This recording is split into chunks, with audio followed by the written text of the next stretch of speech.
This video is brought to you by Squarespace, an all-in-one platform for building your brand and growing your business online. Hello, my beautiful doves. I don't know if it's surprising or unsurprising to people when I say that I am so sick of social media.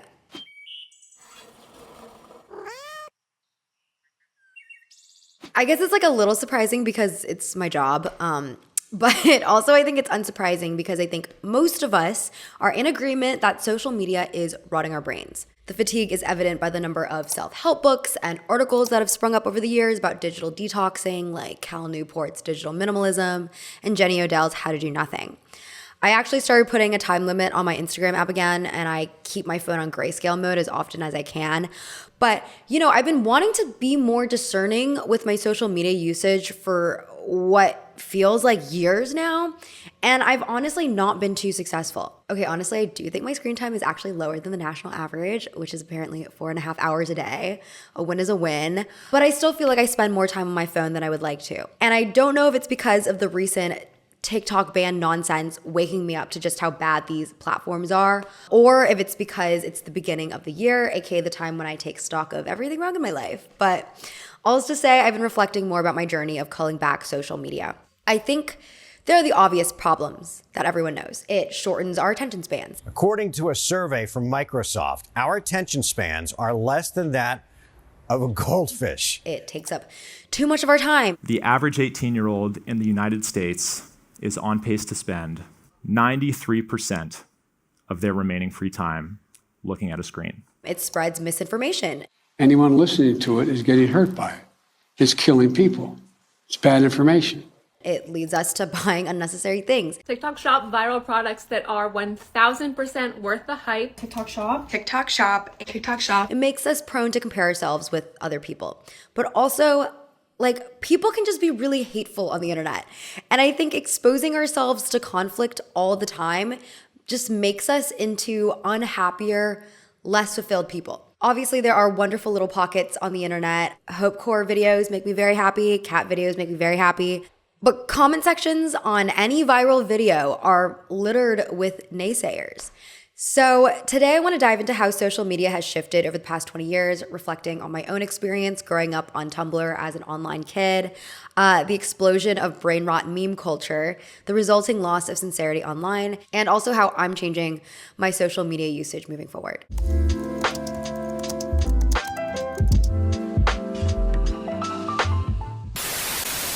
Not sure where to start to build a website? Squarespace makes the process so easy. You can pick out a pre-made template, drag and drop things around, and change the colors and fonts however you like.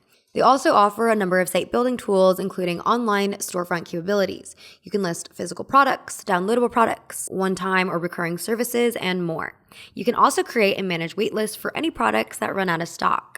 If you're interested in using your page as an artist portfolio instead, Squarespace also has tools to host customizable galleries and even password protect certain pages so you can share private work with your clients. Check out squarespace.com for a free trial, and when you're ready to launch, go to squarespace.com/MinaLight to get 10% off your first purchase of a website or domain. It's called Tumblr, Dad.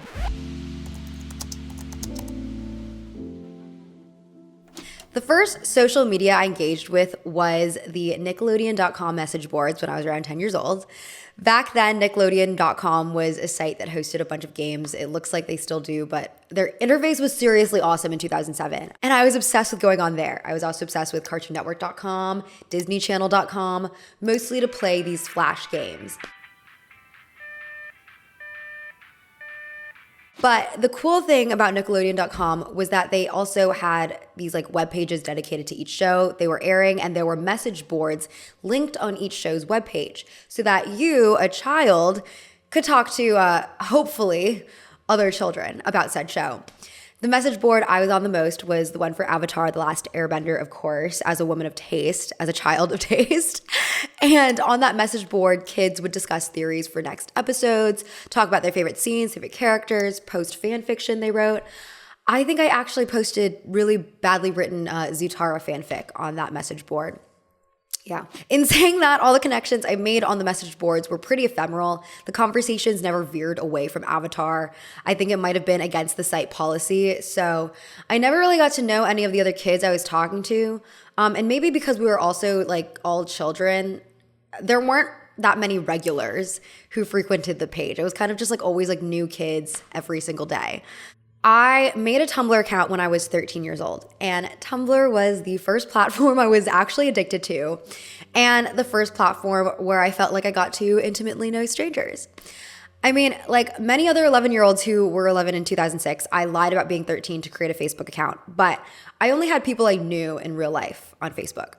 Tumblr was different. I didn't know anyone, and actually it was considered gauche to even mention or talk about Tumblr in public. There was actually a meme post in circulation at the time on how to detect other Tumblr users in real life. You would say to someone, "I like your shoelaces." And if that person was also a Tumblr user, they were supposed to reply, "Thanks, I stole them from the president." I highly doubt anyone actually practiced this in real life, but I'm just saying Tumblr was considered this like secret, sacred space, a if you know platform. And the reasons for that were clear. People would post all kinds of crazy personal things on Tumblr. They'd write about their mental health issues. They would share outfit selfies. They would post art that they drew. People weren't able to monetize yet, so there was a level of sincerity to these posts. Like, people shared music they actually listened to, not music that was trending on the algorithm or music they were paid to promote. As an aside, I don't know if anyone who's watching this was also a Tumblr kid, but there was this really big obsession with the Disneyland Peter Pan at the time, like around like 2012, and he was called Spieling Peter. The person who was playing Peter Pan at Disneyland, he had his own personal Tumblr account, and I found it, and that's how I discovered Yellow Card, because he would post Yellow Card music.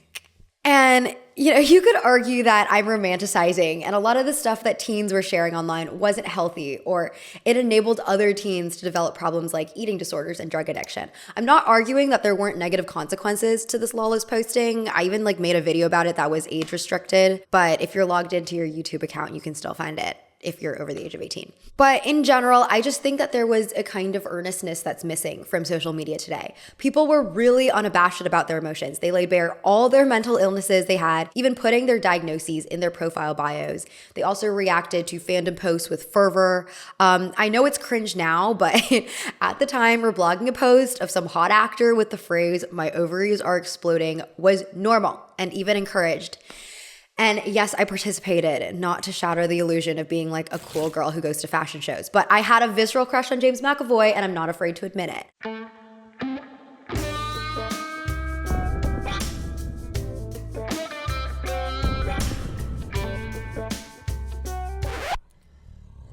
You know what? Hell yeah. Of course, you could argue that the idea of a personal brand still permeated the website, so there were limits to this authenticity. For example, a lot of the time I reblogged content that I thought represented the type of person I wanted to be. I don't think this is necessarily a new phenomenon caused by Tumblr, by the way. Social performance has just always been a part of the human experience. After all, it was Shakespeare who wrote in As You Like It, "All the world's a stage, and all the men and women merely players." Sociologist Erving Goffman actually used Shakespeare's line as the basis of his 1956 sociological analysis, The Presentation of Self in Everyday Life. In the book, Goffman talks about how people play roles in real life, similar to the ones you play on a stage. As an example, you might act differently at work, more authoritative, more formal, more regimented than you do when going out with your friends, where you're looser, more carefree, more rambunctious. He also notes there is a backstage, the backstage being the place where you can be your true self, a place where you are facing fewer social expectations. Usually the backstage is your home. However, Ben Agger notes in his book, Oversharing, Presentations of Self in the Internet Age, that due to electronic media, there is no longer a backstage. I absolutely hate texting. Unless it's for something urgent or for scheduling purposes, like, "Do you want to come over on Saturday?" In my book, that's an ideal text. Short, simple, only requires a little back and forth, and the conversation is done. We've achieved our goal. In a way, it sort of says so much by saying so little. For actual conversations, I prefer calling or FaceTiming. But, I didn't always have that preference. I was a big instant messenger girly. I had them all: AIM, MSN, iChat, Skype, GChat, Yahoo Messenger, TinyChat, etc. The reason I loved instant messaging, other than the fact that it was because I was a child and couldn't schedule my own hangouts with the same liberation that I can now as an adult, and other than the fact that most of my friends were strangers who didn't live near me anyway, with instant messaging, we got to choose when we were online. I would choose from a drop-down menu my status when I logged in: available, busy, do not disturb. And if my status was do not disturb, it would be pretty audacious for anyone to start a chat with me. And here, sitting alone by no coincidence because she planned it that way, is the second girl we're to meet.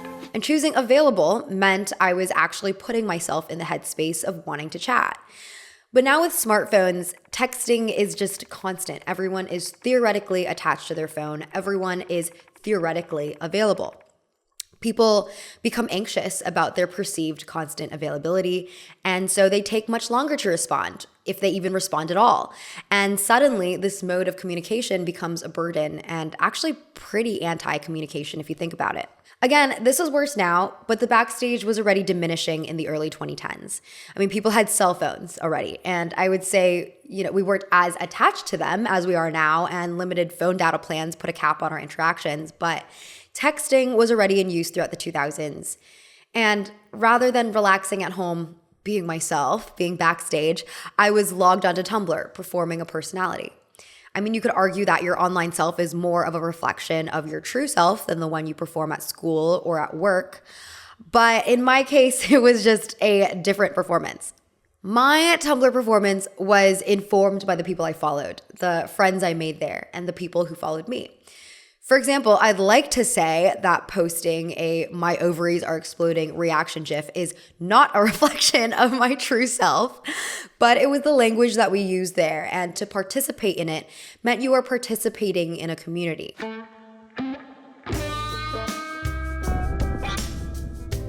So I want to establish that for many users, there was already this subconscious online performativity aspect of the website that shaped the way we would act online. And of course, it was exacerbated when chasing likes for blogs and follower growth. For example, anytime I developed a new interest, like when I started listening to K-pop, I didn't want to talk too much about K-pop because I knew my followers followed me for whatever I liked previously, DC Comics or whatever. And so rather than watch my follower count drop on my blog by revealing my new interests, I decided I would just make a new blog that was solely focused on K-pop. Tumblr actually had a feature that catered to this called side blogs, which allowed you to create multiple blogs under one login account. I would say that initially, when I first had this idea for this video, I heavily romanticized the old social media, the old internet. And I think it was a valuable time for me because I learned how to analyze media on Tumblr. I learned how to use Photoshop and After Effects to make fandom edits. And I actually made friends online that I still keep in contact with today. In saying that, I've always found it kind of funny when people talk about finding a new social media platform that could mimic the joys of the old internet. Like, I have a Substack account and I do like it, but I'm also not naive enough to think they won't sell out one day. So I'm also just not emotionally invested in the platform. I've also been asked by friends where I would go if TikTok shuts down for good or if Meta becomes even more unbearable. But honestly, I think I would just be free, or I would try to be. I think every social media platform just would eventually introduce worse updates in pursuit of profit. So I don't really want to join a new one. I still log into Tumblr from time to time. The site ads are pretty unbearable, but that's just how the platform keeps its lights on and appeases shareholders. And granted, if YouTube shuts down, that would be totally different because YouTube is my full-time job, and that would definitely be a whole psychological spiral, and I would probably try to find another long-form video app. But these other platforms, I don't really need them. When I think about what I liked about Tumblr, I realized that it came down to being a place where I could explore my identity through writing and image making. And it also showed me cool, sincere recommendations from people I respected. These days, it's still possible to find people you respect online, and every so often, I'll come across someone on Substack or Tumblr who convinces me to read a book or watch a movie, or I'll come across a really amazing YouTube video essay where I'll learn something really cool and new. In the past, I've mapped out my go-to recommenders, and will just check out their profiles individually every so often rather than scrolling a home feed. Over time, working in the arts and entertainment, I've befriended a lot of really cool, smart people, and I'll just resort to asking them what they're reading, who they're listening to, and I'll get my recommendations via word of mouth, which is more ideal to me anyway, because then I can actually talk about said recommendation with that person later. I think Discord offers this community aspect. I just never really got into it, and I don't think I need it right now, but it's potentially an option for people struggling to find connection. Through this recommendation algorithm, we have found that it connects people together. People find communities. As I mentioned before, online performativity was already taking root on Tumblr. But as I said, what I really loved about the platform was its emphasis on text posts. And performing through text just feels less sinister than performing through personal images. I mean, yes, there were images on Tumblr, but it was Instagram that really dialed it up a notch because images were now the only medium you could share on it. Susan Sontag wrote about how consumption is nascent to the medium of photography itself. In the introduction of photographer Peter Hujar's 1976 book, Portraits in Life and Death, she writes, "Photography converts the world itself into a department store or a museum without walls, in which every subject is depreciated into an article of consumption, promoted into an item for aesthetic appreciation." Instagram led us to becoming 24/7 voyeurs, stuck in this department store at all hours of the day. It reminds me of Alfred Hitchcock's 1954 movie Rear Window, which stars love of my life, Jimmy Stewart, as photojournalist L.B. Jeffries, who, in the opening scene, had recently become injured with a broken leg. As a result, he is stuck, incapacitated at home while he recovers. He bides his time by obsessing over his neighbors, who he watches day after day through his window, and as a result, he crafts stories and relationships about them all, and becomes so obsessed that he even neglects his real relationship with his girlfriend Lisa. Pay attention to me. Well, I'm not exactly on the other side of the room. Your mind is. How you could ever neglect a relationship with the beautiful Grace Kelly? I don't know. That's Hollywood for you. She expects me to marry her. That's normal. I don't want to. It's abnormal. Instagram exacerbated what Guy Debord calls the society of the spectacle, the idea that capitalism has led people to become obsessed with image and appearance above all else. While he wrote his thesis in 1967, it's become ever more relevant with the advent of social media. This is actually what I was getting at in my facelift video when I mentioned that our society is an increasingly aesthetic-based, over-experience-based culture. It's the hidden meaning of the phrase, phone eats first, the practice of taking pictures of your untouched food for Instagram before actually digging in and enjoying the meal. A meal that actually might not even have tasted good, but at least it looked nice. As Debord writes, the spectacle is an affirmation of appearances and an identification of all human social life with appearances. The spectacle was exacerbated with the introduction of algorithmic feeds. In March 2016, Instagram began switching its feed from chronological to an algorithmic arrangement, meaning that rather than seeing posts in the order they were published on the site, we were seeing posts based on how well they performed, which was based on the number of likes and comments. Now, our images were literally competing with each other. When Musical.ly was turned into TikTok in 2018, it introduced the algorithmic For You feed, which not only showed you algorithmically generated content, but content from people you didn't even follow. This model would later be adopted by Instagram, Facebook, Twitter, now X, and even Tumblr. I'm gonna say something brave and controversial because I know everyone loves their TikTok For You page, but the For You feed is really one of the worst inventions of our time. I remember in the 2010s, I would refresh my Tumblr or Twitter feeds and get annoyed when no new posts would show up because everyone I followed had gone offline.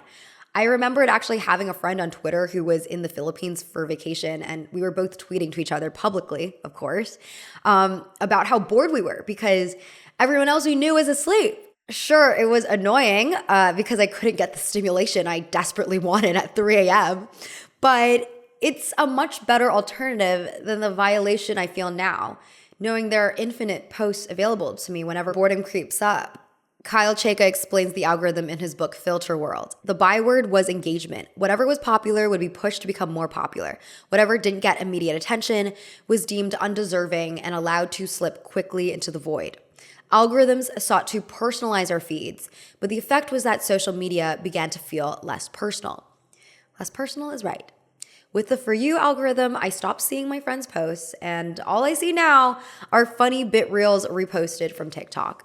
If you're bothered by this too, by the way, I do suggest going manually to the top of the feed and sorting your page to only show posts from people you follow, and then also hiding suggested posts every 30 days. But even as I do these things, it's still not the chronological feed I used to love. But it's at least better than the junk of my default homepage. When I started doing this, though, I also just noticed how rather than me no longer seeing my friends' posts, my non-influencer friends actually just stopped posting, period. I think the algorithm prioritizing high engagement content is in part why normal people, so to speak, stopped using Instagram to some extent. Why post if no one is going to see it? Do you even feel like posting when it seems like the only people you see on your feeds these days are influencers? What business does your photo have next to a photo of a girl on a brand trip to Bora Bora? Cheka described his decision to eventually delete social media, and he didn't even make any goodbye posts about it, in part because he thought it would jinx what he was doing, but also in part because, and I quote, "The truth was that no one cared when you stopped tweeting. The algorithm would simply slot in the content of some more forthcoming participant." For whatever the reason, on most platforms now, creators produce entertaining content and consumers passively watch it. I think this hierarchical arrangement has led to a lot of resentment towards the influencer class. Influencers are still popular. There's a reason why there's so much money that gets poured into the influencer economy. And I think that everyone who's on social media has certain influencers that they genuinely like. But I think the anger we feel towards influencers as a whole stems from the fact that we've, one, lost our time watching their videos that probably don't add that much to our lives, and two, actually indirectly given them more money by watching their videos. It's like paying for a service that you didn't like. Many influencers also act as reality TV stars. They broadcast every moment of their lives in what sometimes feels like unnatural attention-seeking behavior, especially when juxtaposed with the fact that most people don't post vulnerably on the internet anymore. It's become an influencerism to cry in front of a camera. I'm gonna get a heart attack. But another reason why I think watching emotionally intimate videos feels weird is because those emotions might not even be real. I think in this age, audiences are aware of the performance aspect of posting online, and we find it kind of hard to trust influencers, especially with their reputation for face tuning and shilling out products that they don't actually like.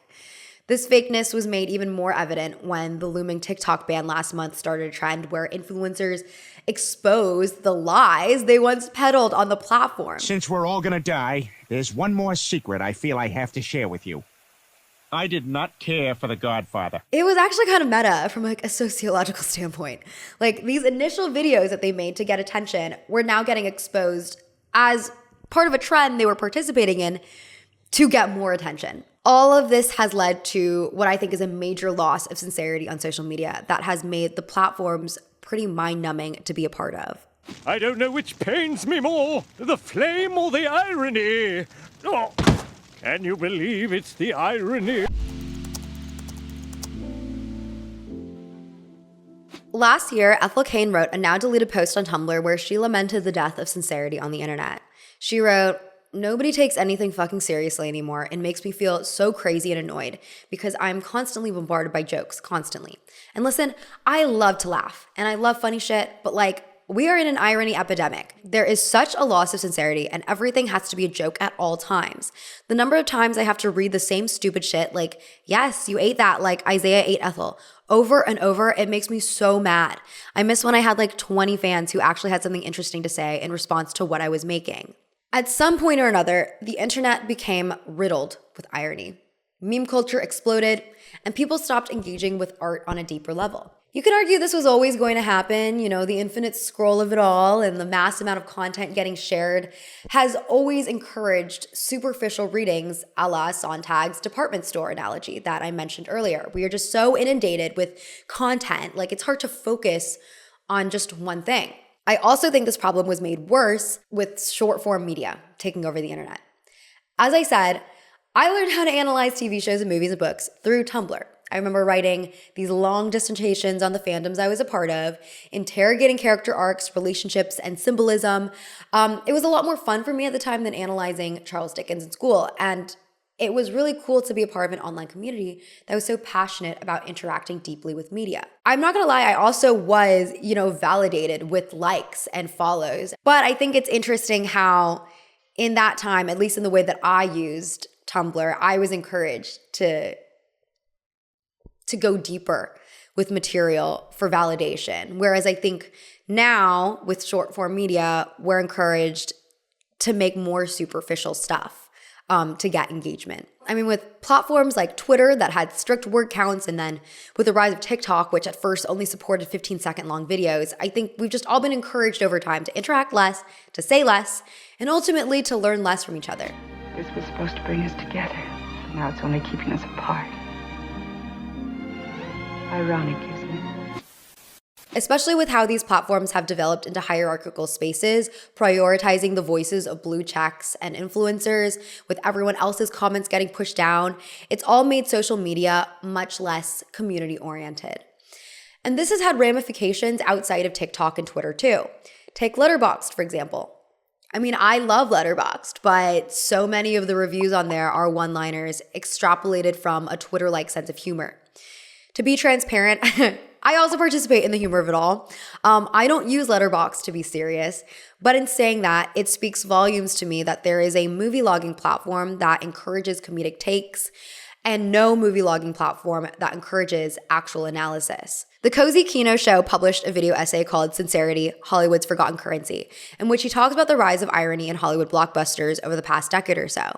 He charts the sarcastic quips, a meta-commentary, and genre parodies present in many blockbusters today in comparison to movies of days past, like The Lord of the Rings, which takes every bit of its fantasy with the seriousness of a contemporary melodrama. Maybe this is the result of Hollywood becoming more dependent on IP material. At one point, Spider-Man felt new and unique, but eventually, after being redone numerous times, it feels like the only way, or maybe just the easiest way, to acceptably recycle content is to acknowledge that the audience has already seen all this before. Whoa! That came out of you. Yeah. You can't do that, huh? No. And sometimes these plot points are denoted cutely as Easter eggs. But ultimately, too much self-awareness takes us out of the movie because we are constantly being reminded that we're watching one. Whose balls did I have to fondle to get my very own movie? And that definitely affects the level of sincerity that the movie has. Deadpool is so deeply troubling to me. It's a $200 million movie with a guy being like, here's the trailer for my stupid movie. Watch it, you idiots. And everyone's like, yeah, he gets it. And I'm like, does he? Does Deadpool get it? That makes me look at stuff and go like, man, like, but that's, irony is, and all that stuff is like just toothless. These tools in modern blockbuster movies are actually elements of postmodernism, which has been a growing movement through the late 20th century. Postmodernism is an intellectual movement that questions traditional ideas about truth, knowledge, and culture. It questions the value of narrative itself and the way stories are told. There are, of course, really great postmodernist films like David Fincher's Fight Club. Not to sound like a film bro. If you look for it, you can see these little dots come into the upper right-hand corner of the screen. In the industry, we call them cigarette burns.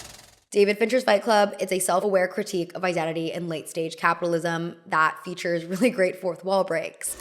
You get the idea. And then there's also David Lynch's Blue Velvet. 5 minutes from now, you're not going to believe what I've told you. Which uses genre pastiche, aka the mixing and subverting of familiar cinematic styles. Maybe the reason Marvel movies feel off is because they don't have the same artistic flourish as Fincher or Lynch movies do, but also, as Thomas Flight explains in his video essay, Why Do Movies Feel Different Now?, fatigue towards postmodernism was probably going to happen eventually. But I think postmodernism, especially in narrative forms, eventually runs its course. You can only deconstruct things for so long before everything kind of turns into chaos. You can only subvert expectations so many times before the new expectation becomes that expectations will be subverted, and it all kind of starts to get a little bit old. Irony and cynicism are hard to sustain. They eventually get tiring. There are larger repercussions for a culture steeped in irony than just boring movies. When everything is a joke, It prevents us from actually engaging with things critically, be it art or politics or personal relationships. If you say something earnest and someone responds with a joke, it's effectively a conversation ender. The sentiment becomes, this is not a serious topic to discuss. Please don't be silly. We're talking serious. I think it's a symptom of a culture that is so burned out by social media overstimulation and the news cycle that it has anesthetized itself from dealing with any difficult emotions. After all, we saw the growth of irony during World War I with the Dada movement. The Dadaists were a group of artists who rejected sincerity and instead channeled absurdity and chaos that they felt reflected what their world had become. For example, artist Marcel Duchamp's famous work Fountain, which was just simply a urinal, is the most popular of what he called his ready-made sculptures. And these were sculptures made from ordinary manufactured objects that he then presented as artworks to invite the question of how we define art. Is a urinal considered art because it's presented in a gallery?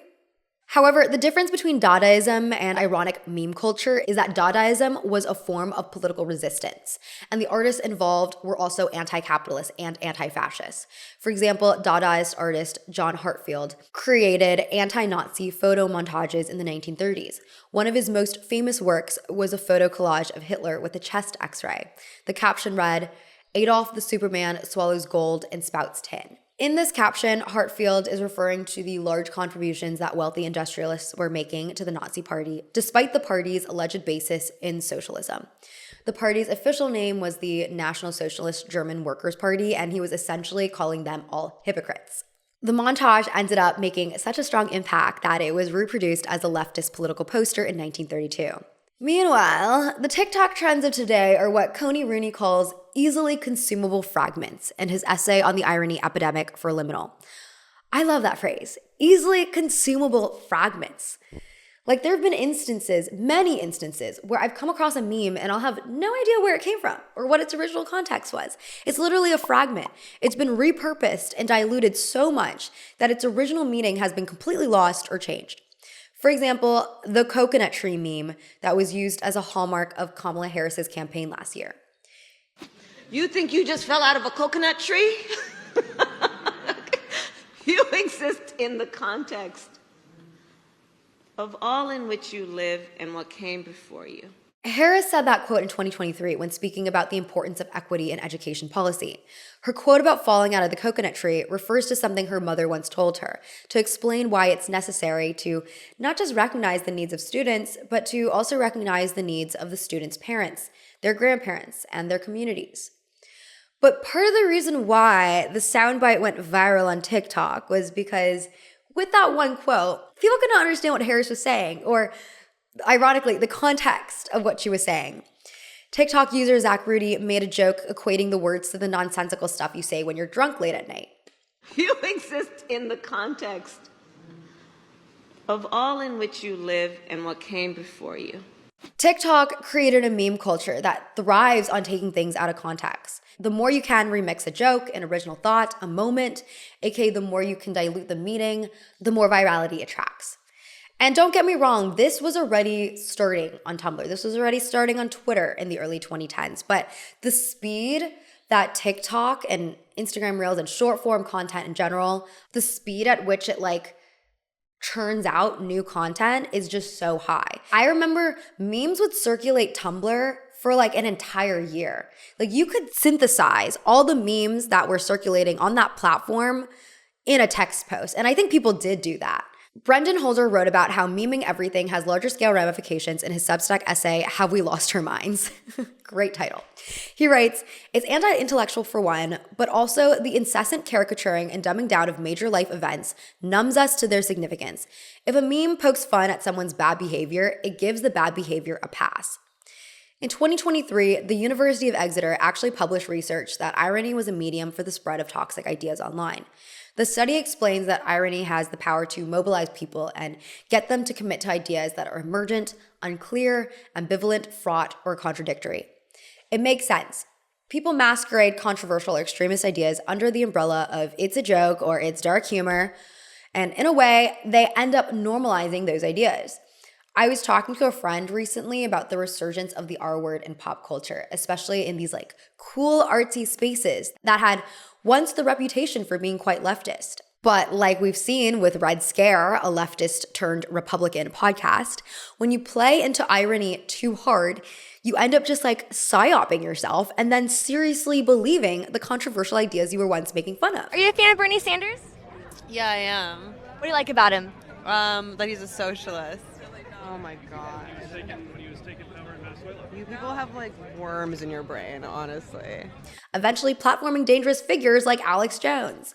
But leftist circles also have a tendency to perform irony in ways that crutch them. Freddie DeBoer wrote a critique on it in a Substack essay. The left has become captured by a toxic and self-exonerating nihilism, and everything sucks and nothing can ever get better attitude that's fundamentally anti-politics. And we have to get back to our basic job, which is reminding everyone that a better world is possible. Similarly, David Foster Wallace, who ironically is a figurehead of postmodernist literature, noted in his 1993 essay, Unibus Pluram, that irony, which was once a subversive tool, was now the default mode of American pop culture and was trapping cultural consumers into a cycle of detachment. He criticized irony for exposing problems without offering solutions, and he argued that true literary rebels are the ones who can embrace sincerity and real emotion and risk seeming uncool to do it. So, shall we wrap this thing up?